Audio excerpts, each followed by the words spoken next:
Shalom and welcome to another in our series of podcasts from Temple Beth Am, a dynamic center for conservative Judaism in Los Angeles.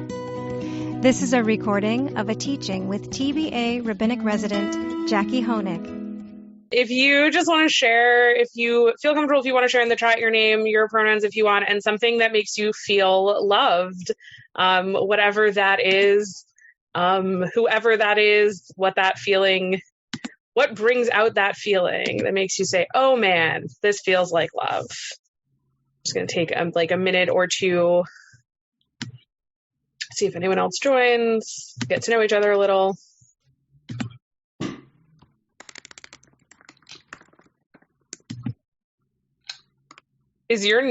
Karen, is Paula your neighbor? You got to get her to bring the tequila, Karen. Around the corner, and when I had root canal, she asked me, was I away when I didn't show up for one of Rabbi Schatz's things? And I said, no, I had, how are you doing? I said, I'm fine. Next thing I know, cookies and challah. So nice. Yeah. Jacki did something very similar to me last year at one point where I was having, I don't even remember what was going. Oh, Beitenu got canceled. I do. Yeah, I remember. The first of 3 times that Beitenu got canceled, I was very sad because we were supposed to be in person. It was going to be this whole big thing, and I was really excited to see everybody again. And then it was the beginning of that huge surge at the end of the fall, beginning of the winter. And Jacki came to my house with chocolates, and it was so sweet just to be thought of in that moment. It was very sweet. That was a time. It was a time. Okay, I'm gonna keep going, but if anyone has any other thoughts on this, you can drop them in the chat. And if more people join, they can do that. So welcome. We tonight are going to talk about self-love and self-compassion as we go through this really tough work of cheshbon hanefesh, of doing tshuva and figuring out where we've gone wrong. Tonight we're going to talk about how do we remain kind to ourselves as we do this. This year has been really, I can speak for myself, this year has been really hard for me, and I think for many people, and it's easy for me and for others to look back and look at all the ways we've messed up and look at all of the things. For me this year, I was at camp for 5 weeks and a bunch of kids were learning to play ukulele. And I was like, oh man, if I'd picked it up at the beginning of COVID, like I said I would, I'd be so good at the ukulele right now.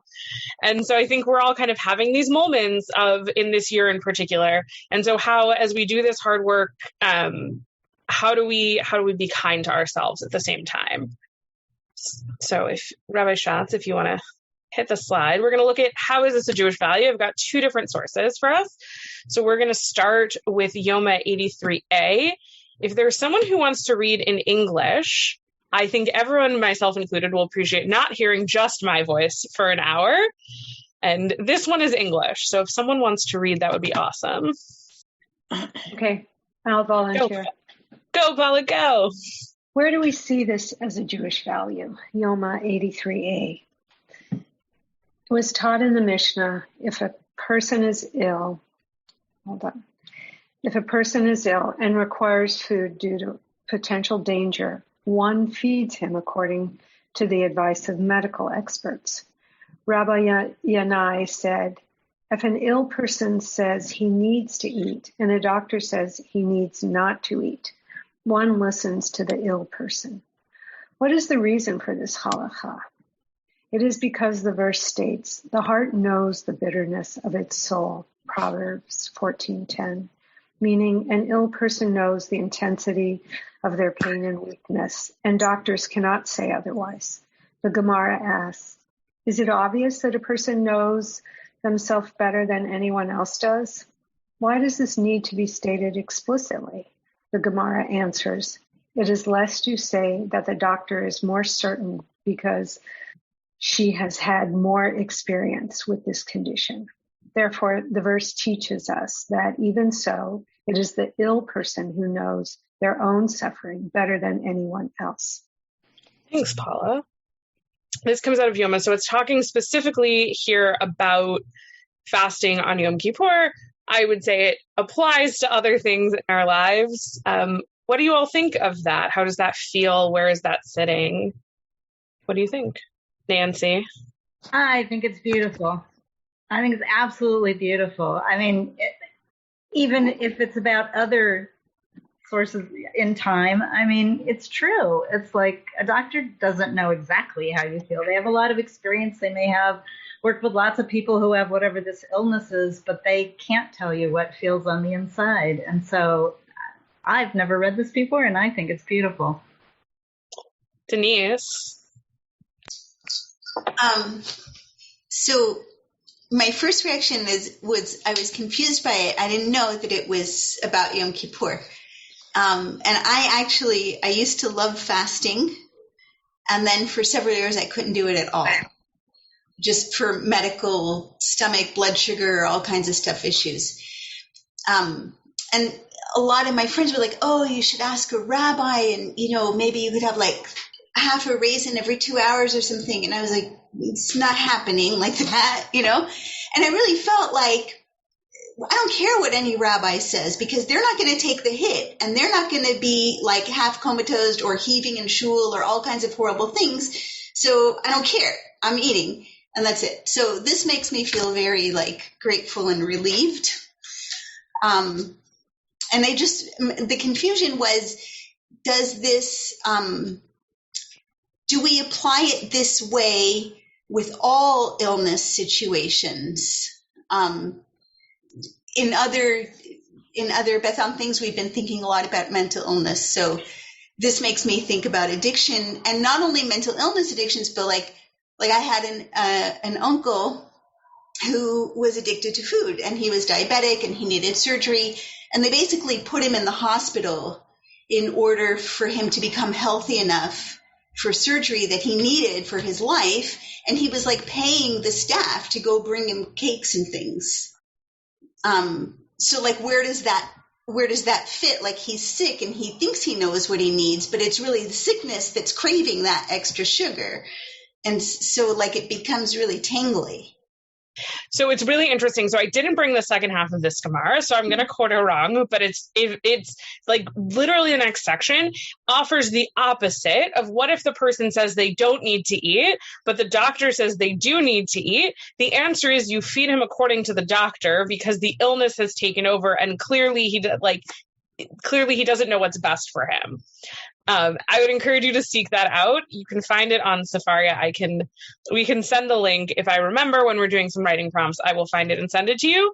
And that immediately follows the flip side of the question. I also think it was interesting. You were talking about validation, and it feels really validating. And if I was hearing you right, it here's validating that like, it feels validating that you did the thing, and it turns out the Gemara is telling you to do the thing that you did. And also I hope that there's some validation of like, that you listened to your own body and you listened to what your body needed and you did the right thing for yourself. And both of those things are important. Anyone else before I move on? Oh, Karen. I think someplace or many places it says, saving a life, health, all of that is like a must. And I'm diabetic. And so on Yom Kippur, I bring food that I'm not crazy about. Like, the bear, like a hard-boiled egg, peanut butter on a crusty old piece of bread, something like that. And maybe some water. So I don't know if that relates to this, but yeah, it goes back to listening to yourself and what is your body telling you. Something I also love about Yom Kippur that I don't have the halacha on me, but the halacha is so strong about eating on Yom Kippur that you eat on Yom Kippur and you bench, and if I remember correctly, you say Ya'aleh v'yavo in honor of the day, that there's actually if you're already saying Birkat HaMazon, then you're adding in a piece for the day, because like for some people, their fast is their avodah, is their service. For you and for people who need to eat, your eating is your service of God. And so they include that in the Birkat HaMazon, which I also think is really cool. we're going to bring one more example that this one was really interesting. I was looking for pieces and I was prepping for another class on the Parsha, and I found this as a commentary on this week's Parsha, which I still don't understand how it was connected, but it was the piece of text that I needed for tonight, so it was completely perfect. It's from Akidat Yitzchak, who is a scholar in, I wrote down the name of the city. It was in Salonika in the Middle Ages. So a Spanish scholar in the Middle Ages in this beautiful, incredible city where there was all of this flow of ideas. And it was, if I remember correctly, it was on the coast and there were lots of Jews. And so there was just this incredible free flowing, lots of writing comes out of there. And so if somebody wants to read the first paragraph, if someone else wants to volunteer, if not, I will call on Paula again for her beautiful job. Paula could go again, or someone could save Paula from being voluntold. Go for it, Nancy. I'll back her up. We read in Leviticus 19:18, love your fellow man like yourself. This teaches that all love is measured against the yardstick of self-love. Time is measured in terms of the revolution of the earth around its own axis. A complete revolution equals a day. All other measurements of time are fractions of a day. Similarly, love for one's fellow man is measured by how nearly it equals the love one feels for oneself. I've never heard anything like this before in my life. I thought it was incredible. I read this and I was like, whoa. To think of love of others as this portion, that the prime of what is the definition by which we have all other love is by the love of ourselves. For me, that was really powerful. I don't know if anyone had other thoughts, struck them as interesting, surprising, exciting, cool, different, terrible. You can have negative emotions too. You don't have to like the same things. Karen, go for it. Well, yes, I think this is true about feeling love and being happy with oneself, let's say, not in a egotistical way or whatever, but narcissists love themselves and don't necessarily feel that way towards others that don't serve them. So I'm just throwing that in, you know what I mean? Just because that's what I do for a living is about these things. But I do believe if you feel, if you have that experience in you of loving yourself and you know, I think you know what it's like to love another. Do you want to, not to totally put you on the spot, Karen, but do you want to read the next paragraph? Because I think that transitions it really well. Certainly. Perfect love, i.e. love which does not require an object or a person to requite it, is the love which existed between Jonathan and David. We have numerous examples proving that their love exceeded the love of self. And that's exactly, okay, I got that now. And that they were prepared to lose their lives rather than to have the quality of their relationship questioned. Samuel 1, chapter 18. So you put that there for me? I knew what was coming, and I put it there just for you, Karen. Yeah. All right. That's it. You win. No, that's true. That's very true. So I brought this, it goes together. One immediately follows the other. There was no splicing or editing. This is his full through thought. I did put the paragraph break because I wanted to read it in two pieces, but this is the through line is that love of self is this whole and complete love by which we measure. And also there is this love beyond that. And there is something in this friendship, in this concept of friendship and in this relationship between Jonathan and David that is something beyond this self-love. I want to move, I think, into the activity portion of our evening, unless anyone has any final thoughts on the text study. Great. So I have a question. Yeah. So when you go back to that first Yoma slide and the thing from the Proverbs, the heart knows the bitterness of its soul. And then And from that, we know we listen to the ill person. Like that's why we're listening. If when it's a conflict between the doctor and the patient, the patient, it's listen to the patient, which is how contemporary medicine is today, right? Patient-driven medicine. But I'm just like trying to understand the connection a little better. I don't know why it doesn't flow naturally for me. Because Gemara doesn't flow naturally. That's just sort of how. So often what happens is that the Gemara will bring a Mishnah and then it attempts to prove it, even though it takes Mishnah as fact. It's then going to try to hang that Mishnah on something. At best, it will do it on Torah. And then if it can't do it on Torah, it will do it on something from either Nevi'im or Ketuvim, from either the prophets or the writings. And so you know what they're getting there? They're like stretching it a little bit. They're trying to find proof for this thing that they believe. Sometimes, other times, it is structured differently in different ways. But sometimes Gemara just sort of hooks things. And so this is really what it's trying to. I was reading it in Hebrew for 1 second. It translates it really well here. So yeah, it's a little bit of a jump, and sometimes Gemara just asks you to take that leap with it. That is sort of the study of Gemara, unless someone would also like to disagree with me on that, which I'm very open to. Were you raising your hand to disagree with me, Rabbi Schatz?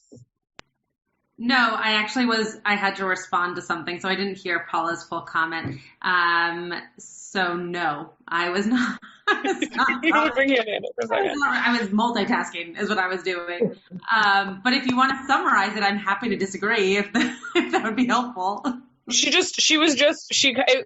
I'll summarize just to make sure I heard you right, that it seems like a bit of a jump, like how did we go from the heart knows the bitterness of its soul, and like from that, how do we derive this, that we listen to the person and not the doctor? Is that what you were asking, Paula?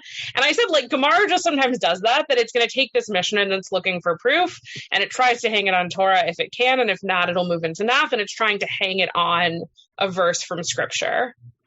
Yeah, I don't disagree with that. I would just add to it that similar to what we were talking about this morning, right? That the pieces that are being brought in Gemara are there to be proof text. So the fact that the rabbi decided to use this piece from Proverbs doesn't necessarily mean that that's what this Proverbs text meant. It also shows, I think, that when it says the heart knows the bitterness of its soul, meaning like you yourself know yourself the best. And so even somebody else who might know bodies better than you, right, or health better than you, that ultimately you are the person who knows you better than anybody else. And so you need to be aware of what brings you joy, what in this case would make you feel uncomfortable or potentially ill, and that's where you should listen to you and not to people who would otherwise know health better than you. That's what I think is going on here. Good. Great. Okay, we're going to move on. So if everybody, so the part I didn't prep anyone for, so surprise, if you have paper and pen near you, or you want to open like a Word document, we're going to do an activity in 2 parts. So we're going to start with thinking about a friend. So I'm going to take a minute, and you don't necessarily have to write it down. You could just think about it. The hope is you'll write it and do some journaling, but if that's not your thing, that's totally fine. So I want you to think about how do you respond when a close friend feels really bad about themselves or is really struggling in some way? I also realized that I did take these from somewhere else and I didn't update it as well as I should have. So apologies for the gendering here. Yeah. Did you have a question about the activity, Karen? Okay. Let me get through this really fast. I can give people a minute or 2 to write, and then I'll come back to you if that's okay. All right. So how would you respond to your friend in this situation, particularly when you're at your best? Like, what's the ideal that you do in this situation? And then write down what you say, what you would do, what you would say, and then note the tone in which you would typically talk to somebody else about it. And also, if you're done writing or thinking, feel free to enjoy one of my favorite artists, because she's real cute. Are you responding to this prompt, Karen, or do you have a question? Okay. I'm going to hold off. I just want to let people write a little bit. No. Okay. Karen is chomping at the bit to respond to the group to this. So go for it, Karen. I don't have to be first. It's okay. But what I do is mostly just listen. Great. So listening. Listen. Say words like "I hear you," "I understand," blah blah, like that. And then sometimes I'll ask, "What do you need from me? Do you want me just to listen? Do you want feedback? What do you want from me?" And then somehow we would go around to, "You're really terrific. So I don't know why the hell you're thinking that." No, but I mean, not like that. But, I hear that's where you are, but just know that others don't think that about you or something. So it's kind of a process like that. Awesome. I'm actually going to ask Rabbi Schatz to move to the next slide. We're going to do a little more writing. So thinking about yourself. So think about times when you feel bad about yourself or you're struggling. How do you respond to yourself? What do you do? Write down, take a chance, write down, what do you do? What do you say? What's the tone in which you talk to yourself? What's the language you use? Sort of what do you do about it? And for this one, I'm actually not going to ask for responses. I'm going to ask you just to write it or think about it for yourself. And then the next slide will be some prompts for discussion. But this one's a little more personal, and I don't want to put anyone on the spot or on the podcast. So take like a minute or a minute and a half and just think on this one. And you can also enjoy another lovely little comic when you're done, because we could all use more cute animals in our lives.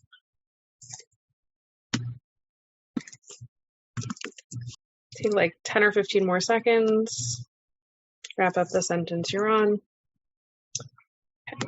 We're going to move to the next slide. Maybe. Oh, nope. Too far. There we go. Oh. Ha! Thanks.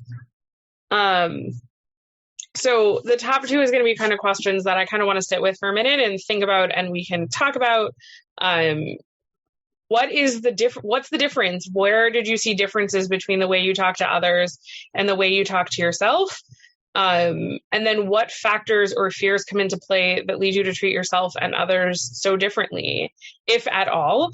And if you will honestly say that you treat yourself and others differently, I know that I want to hear your secret sauce, and I'm sure others do, because that is a tough one. So if your answer to number 2 is that I don't treat myself differently, please share your secret sauce with us. So I don't know if anyone want to start with 1 or 2 or 1 and 2 together. They're also not numbered. So, either of the dots, any of the dots in the top half, or stick to the top half for a couple minutes. I can share. I don't know if there's a difference, actually. It's not a similarity either, but I don't know that it's a difference. When I am the person for a friend in that situation that you prompted us to think about, I very often also start off by listening, but then very often quickly go to, instead of asking, which I should do, that Karen so aptly taught us, ask what they need, I immediately go to, let me try to fix it. and immediately try to help the person find that apartment or get out of a situation that they're in that's a bad one, or, whatever it is. I immediately go to, this seems like it's too much on your plate. Let me be the person who can fix that for you. But when it's me, and this is where it's like a similarity and a difference, I very often go to friends, but I don't want them to fix anything. I just want them to hear me out. And a lot of my friends, and this is probably just, this is more therapy than I usually do, but it probably just shows that this is why I choose these friends. Very often those friends are doing back to me what I would do for them. And and it becomes this kind of like cyclical experience. But sometimes I have to preemptively say, I just need to vent to you about something, and like that's it. Put it in a box and move on. So again, I don't know that it's a difference, but I thought it was an interesting thing to notice about myself through these prompts that you gave us. Yeah, can I push on it a little bit?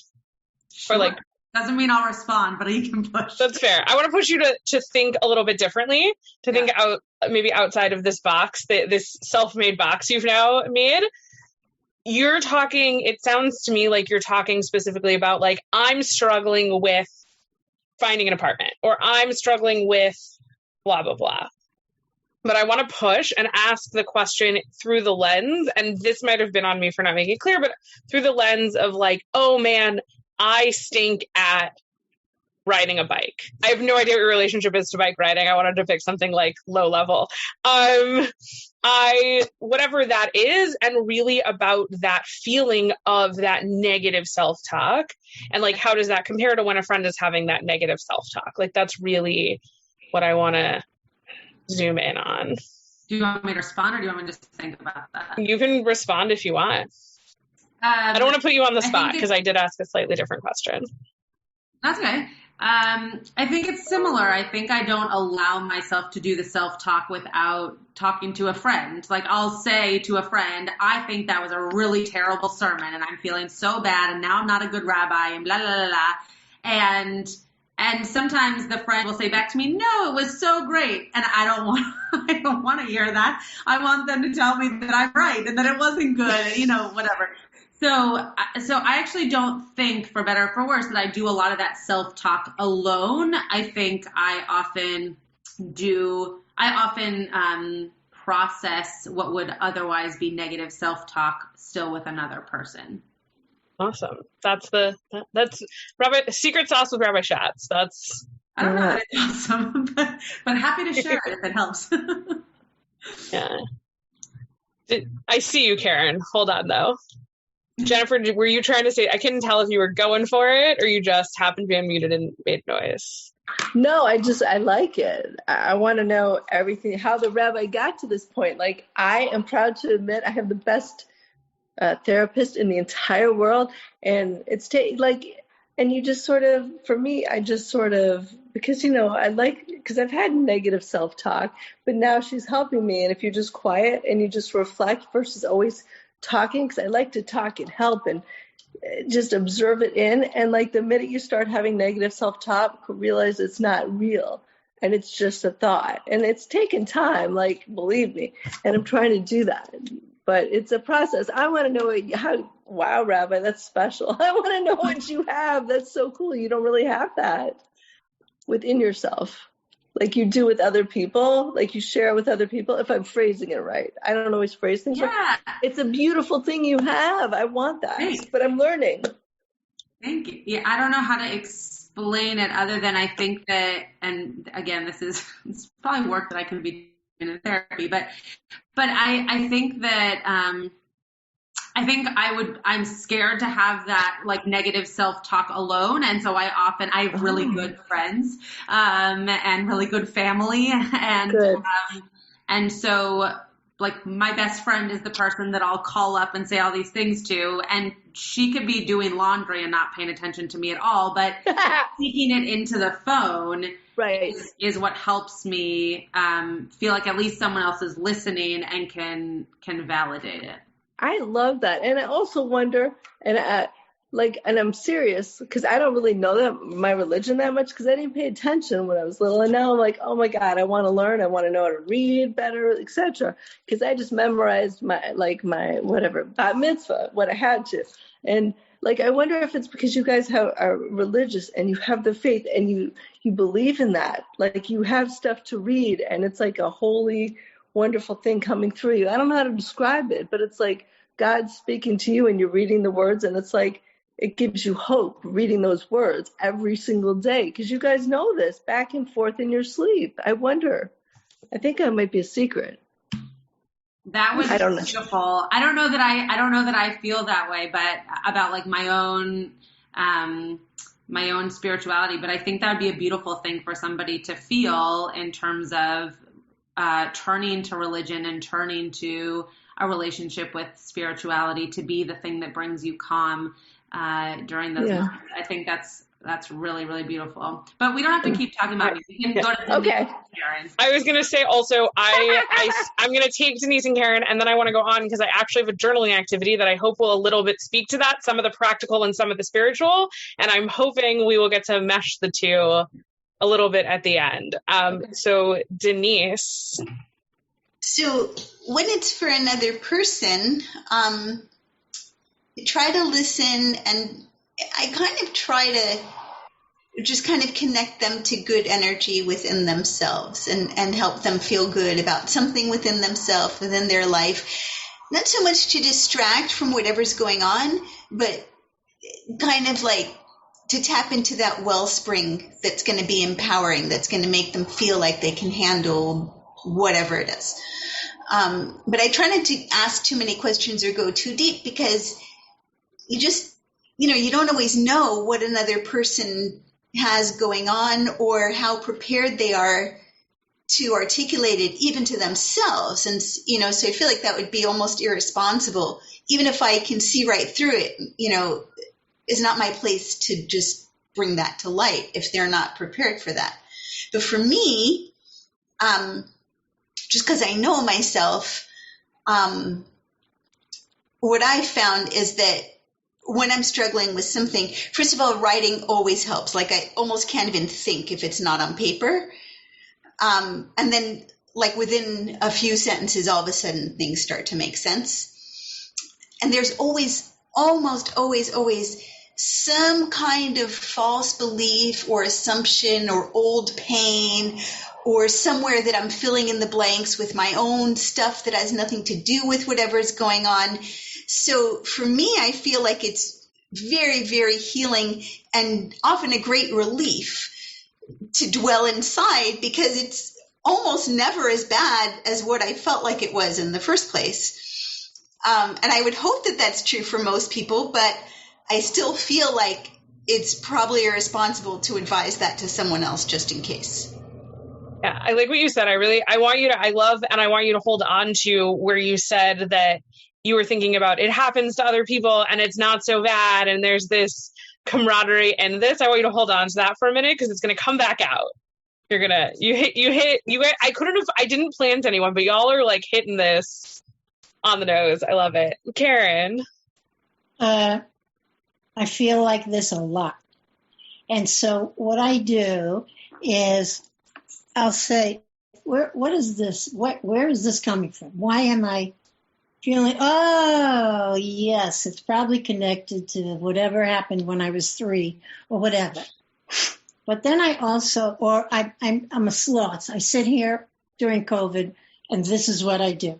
And then I'm down on myself. I'm not dusting. I'm not doing and whatever. And then I say to myself, okay, you have a day. Feel shitty. Okay, you have a day.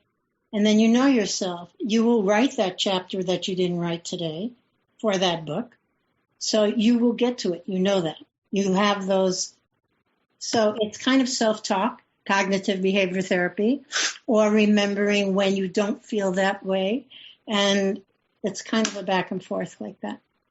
Yeah, I love it. Okay, I've got one more section for all of you. I've got a little bit of a, I think I called it a homework assignment. Surprise. Moving through all. So I'm going back to school. I don't know about anyone else. I start back to school on Monday. But I wanted to really, for me, I love learning text. I love teaching text. And also I really love when I can take it and I can do something with it and I can make it come alive and do this action. So I wanted to create this activity for all of you to try. No pressure, maybe a little bit of pressure. I think it'll be good for you. And you're also welcome to try it and be like, that was terrible and I hated it. I accept all sorts of feedback and would love to hear it.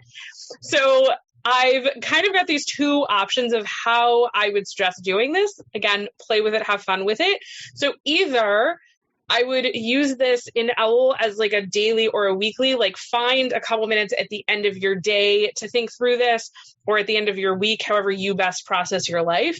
Or as we move through Elul and you are doing your tshuva, use this in those opportunities, either in every one or in some of the ones that feel a little bigger, and bring out more of those, well, this feels crappy sort of feelings.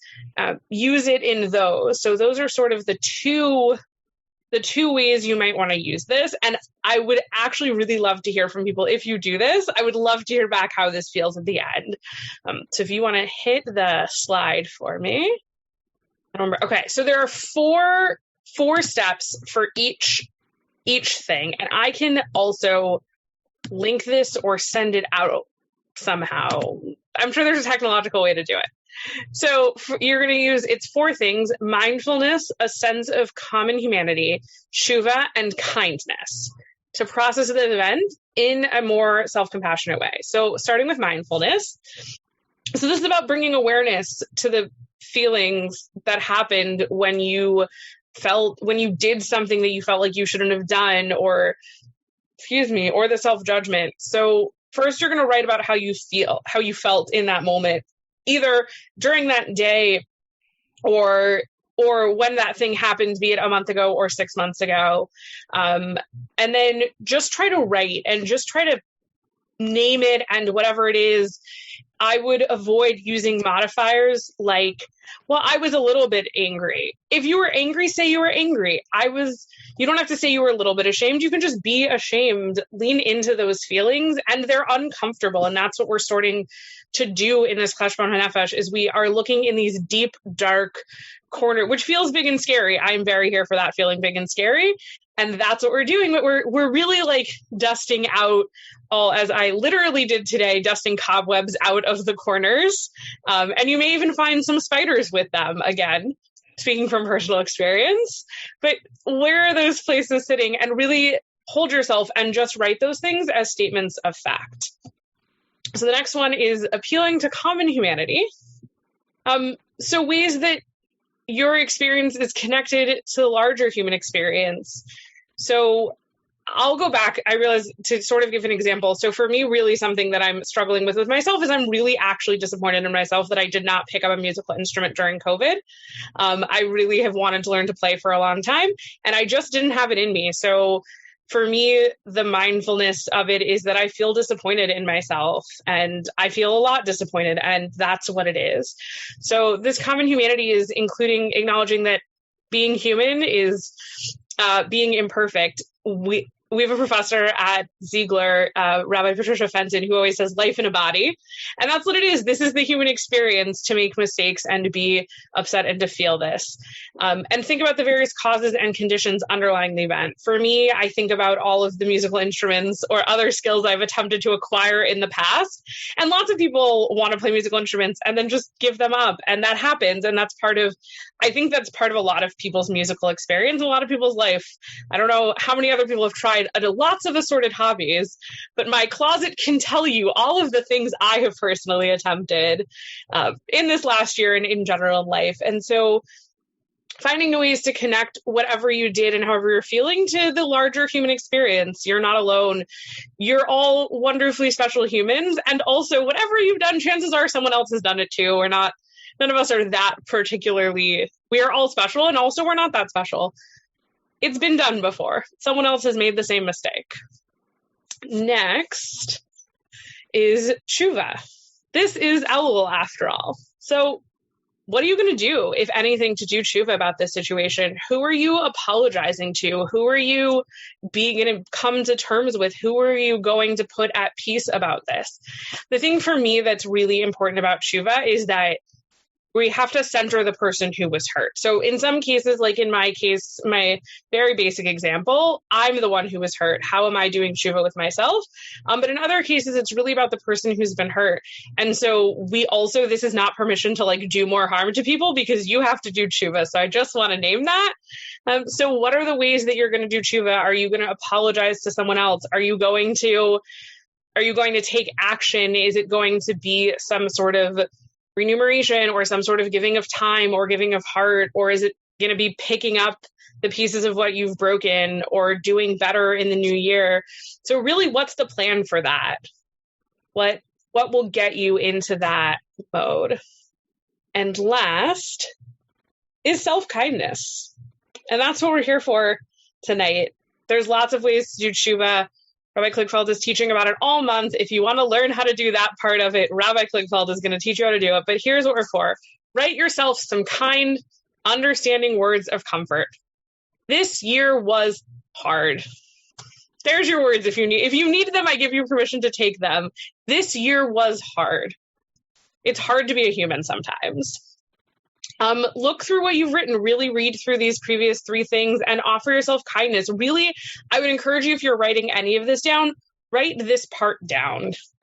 It feels, for me at least, and I think for many of us, it feels so easy to be like, yeah, I don't need to hear that, but like write it down. Give yourself that kindness and write down the kind things. Don't let yourself off the hook, but be kind and let yourself know that you care and you matter. Adopt a gentle and reassuring tone. I think of a GPS when I think of gentle and reassuring. I think of when you've made a wrong turn, and I don't know if any of you have ever driven like in Dallas, Texas, but there's a spot in Dallas where there's like 10 highways and they're all different levels. And so the GPS can't actually quite tell where you are. It's very stressful. And I remember driving it and just totally ending up on the wrong, like I ended up going to Fort Worth instead of up to like the Dallas suburbs. It was a mess. But the GPS is just there calmly recalculating. And that's what I think of when I think of a reassuring tone, is like the GPS just recalculating and doing that. Does anyone, I know I went through these kind of quickly. I think I can just share the link to the slideshow, I realize. I know how technology works. I can share the slideshow in the chat. I can do that while you keep going. Great. I think I just did it though. So hopefully we're going to open it. But does anyone, I went through them kind of quickly. Now you have them written. Does anyone have any questions, thoughts, any ways that you think this would be like interesting to use? Any particular ways you're like, oh, I want to try it with this or that? Is there anything sparking for anyone? I really like this. I think it was wonderful. I just printed out all the sheets so I can have this. Very cool. Amazing. Wait, already you just printed all the slides that I just sent you? Yeah, there was 4 plus the 2 earlier. There was like 6 total. That was so quick. You are on it. I want to remember. Amazing. You'll have to let me know how it goes. I want to know how you feel about it at the end. I will. Are these weekly? You have these weekly? Because I'm just started doing these. So this particular class is part of a series, but they're not. It's part of like a collection. I don't know why I'm describing it. This is Rabbi Schatz's project. You're doing a great job. It's part of a collection. Our overall theme is Elul and rebuilding our home. So Thursday night's theme is emerging voices. Rabbi Schatz taught last week. I'm teaching this week. One of the other residents is teaching next Thursday, but he's teaching on a different topic. So there are other classes. They're just not necessarily about this. But Monday, here we go. One more. Mondays with Rabbi Dorf and Rabbi Shapiro are about mental health. I believe they're at 10 a.m. Yes. Wow. I'm going to quit my job and you can do my job now. They're really good at reading emails, in case anyone wanted to know. Really, really good at reading emails and holding things in my brain. Awesome. Glad we hired you. Well, thank you. This has been wonderful. Yeah, no problem. Paula, you got something? Well, thanks, Jackie. I really like this. I really like this. Don't let yourself off the hook. You know, like it is tshuva. And I like that it's that, but to be kind about it. So I think sometimes I'm really good at not letting myself off the hook, but the adding that kindness piece is really sort of what I needed to hear now. So I appreciate that. I'm glad. I think for me, that's something I try to like bring into all of the work that I do. Before rabbinical school, I used to work with teenagers, and it was like, how do I love them And also, how do I not let them get away with everything? Because it's so tempting sometimes. And sometimes it's really hard to love them. Like, teenagers are fickle creatures. And so holding those two, we've been talking a lot about duality and holding two things simultaneously, and not letting yourself off the hook and being kind. Our attention and figuring out how to sit in them is a balance, and something that's, I think, particularly important in this season, in this year of all year, well, also last year, but in this moment in humanity, these I think are particularly important dualities to hold. And give yourself, I think, self-compassion when you talk negatively. That's what I tried to, because I used to not be so kind, but I'd be kind to other people, but I wasn't so kind to myself. But if you realize that, you just give yourself compassion and treat yourself the way you want others to treat you. That's what I'm learning. It might help. Yeah, I love that sort of that flipping of the golden rule. Like, treat yourself how you treat others. I think for me, that's been really important, is how do I, and that I think was really, tonight was really the focus of how do we love ourselves like we love others. This is a community of people who's great at loving each other, and how do we make sure we turn that inward for ourselves and give ourselves that gift and that kindness. Yeah, Marlies. I like that it's, with the theme being self-kindness, it's a very gentle process, because the whole idea of teshuvah during Elul can be kind of daunting. So I like that you're just kind of easing into it and being very gentle with ourselves. Mm-hmm. I really appreciate that you're kind of taking the angle of teshuvah, returning to yourself, which is not usually the angle of teshuvah that we take. We usually take the angle of teshuvah of someone did something bad to me, so they should ask for forgiveness, or I did something bad to someone else, and so I should make sure that I go and, say I'm sorry. But very often we don't think about the fact that teshuvah also should be done to ourselves, and that we should be kind to ourselves, and we should make sure that we are, when we're beating our own chests, right? Our rabbi said the reason you beat your chest is so that you feel it. Even if it's being said in the plural, that you're actually feeling it on your heart, because it's for you too. And I really love, though you didn't explicitly say this, I really love that you're taking the translation of teshuvah to mean return, as opposed to like a do-over or even a response, right? That it's really that this kind of teshuvah is not just repentance, but also an inward kind of cleansing of what it means to be you, and to be okay with who you are, and settle into that, which I think is necessary, and something that we all need, especially this year after doing high holidays again during a pandemic.